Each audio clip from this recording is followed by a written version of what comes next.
Jean Silva, un nom qui résonne de plus en plus fort dans le monde du MMA, un combattant brésilien de 28 ans, surnommé Lord ou Lord Assassin, qui est en train de devenir l'un des phénomènes incontournables de l'UFC. Né le 13 décembre 1993 à Foz do Iguaçu, au Brésil, Jackson Jean da Silva, de son vrai nom, est aujourd'hui l'un des poids plumes les plus excitants à suivre, classé numéro 9 mondial à l'UFC et numéro 15 au Brésil. Mais alors, qui est vraiment ce combattant imprévisible qui semble inarrêtable dans l'octogone? Jean Silva débute le MMA professionnel à seulement 19 ans en 2016. Très vite, il accumule les victoires grâce à une base solide en kickboxing et en jiu-jitsu brésilien. Ses frappes sont lourdes, ses combinaisons simples mais très efficaces. Et au sol, il est capable de soumettre n'importe qui avec une technique et une créativité remarquables. Avant même d'arriver à l'UFC, il affiche déjà un palmarès impressionnant de 10 victoires pour seulement 2 défaites, ce qui lui ouvre bien sûr les portes du prestigieux Dana White Contender Series en 2023. Ce jour-là, face au jeune talentueux Kevin Ballejos, Silva décroche une victoire unanime qui lui permet d'obtenir un contrat avec l'UFC. Et là, une fois dans la grande ligue, Jean Silva ne perd pas de temps. Dès son tout premier combat officiel à l'UFC, le 13 janvier 2024, il fait une entrée fracassante en battant Weston Wilson par TKO au premier round. Quelques mois plus tard, il confirme face à Charles Jourdain avec un KO impressionnant au second round, malgré d'ailleurs un léger dépassement de poids. Silva, désormais affilié à la célèbre équipe brésilienne des Fighting Nerds, prouve à chaque sortie qu'il est capable de terminer ses adversaires de manière spectaculaire, que ce soit par KO ou par soumission. Mais sa montée en puissance ne s'arrête pas là. En juillet 2024, il relève un défi incroyable en affrontant Drew Dober chez les poids légers, et ce, seulement 2 semaines après son précédent combat. Il remporte cette bataille sanglante par TKO, arrêt médical, au 3e round et obtient son premier bonus, Fight of the Night. En février 2025, il continue sur sa lancée en dominant violemment Melsik Bagdasaryan par TKO dès le premier round, encore une fois, empochant cette fois le bonus Performance of the Night. Mais le véritable tournant de sa carrière intervient le 12 avril 2025, lorsqu'il affronte Bryce Mitchell, un grappleur redouté. Silva, que beaucoup considéraient principalement comme un striker, surprend alors le monde entier en soumettant Mitchell avec une incroyable ninja choke au second round. Cette victoire impressionnante lui vaut une nouvelle récompense, Performance of the Night encore une fois, et le propulse définitivement dans le top 10 des poids plumes. Mais ce que beaucoup ignorent, c'est à quel point Jean Silva est aussi méticuleux à l'entraînement. À Sao Paulo, chez les Fighting Nerds,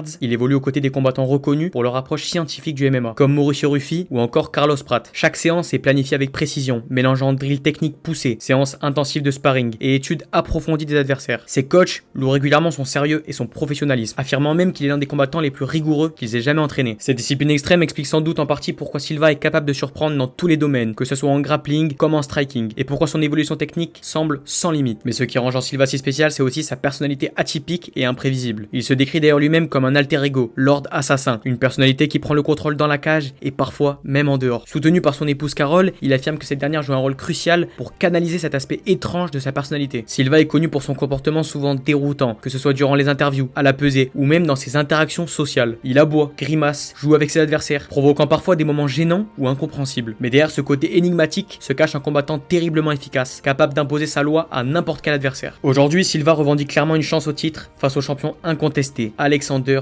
Volkanovski. Il se considère comme le prétendant naturel et n'hésite pas à affirmer qu'il pourrait mettre KO le champion australien dès le premier ou deuxième round. J'ai affronté le meilleur striker, je l'ai mis KO, j'ai affronté le meilleur grappleur, je l'ai soumis, que dois-je encore prouver? Lance-t-il avec une assurance déconcertante. Physiquement, Silva est plutôt compact pour la catégorie des poids plumes, 1m70 pour 66 kg, avec une allonge de 175 cm. Pourtant, il frappe avec une puissance et une précision dignes des plus grands. Son bilan actuel est terrifiant, 16 victoires dont 12 par KO, 3 par soumission et une seule par décision. Il n'a jamais été battu autrement que par décision, ce qui témoigne de sa robustesse et de sa résistance physique. Doté d'un bon cardio, il est capable de maintenir un rythme élevé tout au long du combat. Jean Silva est également un combattant imprévisible qui ne suit aucune norme. Il dégage une confiance presque surnaturelle dans la cage, où rien ne semble pouvoir le perturber. Ses adversaires se retrouvent souvent désorientés face à ce personnage étrange qui alterne entre provocation, sourire inquiétant et attaque brutale et chirurgicale. Ce cocktail explosif fait de lui une véritable star montante, tant au Brésil qu'à l'international. Son allonge de 175 cm n'est pas la plus imposante, mais il compense largement par sa robustesse musculaire et une densité physique impressionnante. Cette morphologie lui permet de générer une puissance explosive redoutable dans chacune de ses frappes, qu'il s'agisse de ses crochets dévastateurs, ses genoux parfaitement synchronisés,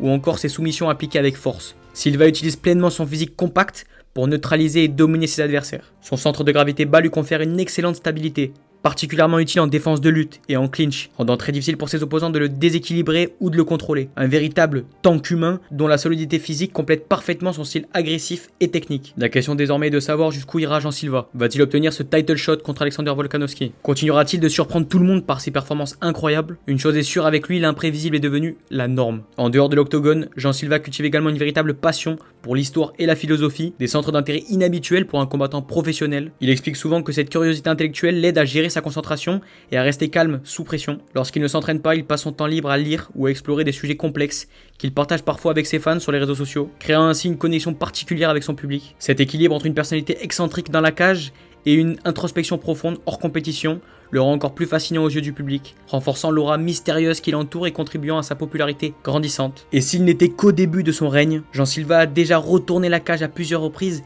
et pourtant, on a encore le sentiment qu'il n'a pas montré tout ce qu'il avait en lui, qu'il peut monter encore d'un cran, devenir une superstar, un cauchemar pour toute la catégorie et pourquoi pas une légende de l'UFC. Mais rien n'est jamais écrit à l'avance, il lui reste des étapes à franchir, des noms à faire tomber, des guerres à mener. Le talent est là, le mental aussi, le feu surtout. Alors maintenant, je vous pose la question et j'attends vos avis en commentaire. Est-ce que vous pensez que Jean Silva peut-il vraiment dominer la division featherweight? Est-ce qu'il est prêt à détrôner Volkanovski ou Topuria? Ou va-t-il encore devoir se forger face aux monstres du top 5? Donnez-moi votre avis dans les commentaires, partagez la vidéo si elle vous a plu, n'hésitez pas aussi à l'aimer et à vous abonner. Et je vous dis à bientôt pour une prochaine vidéo.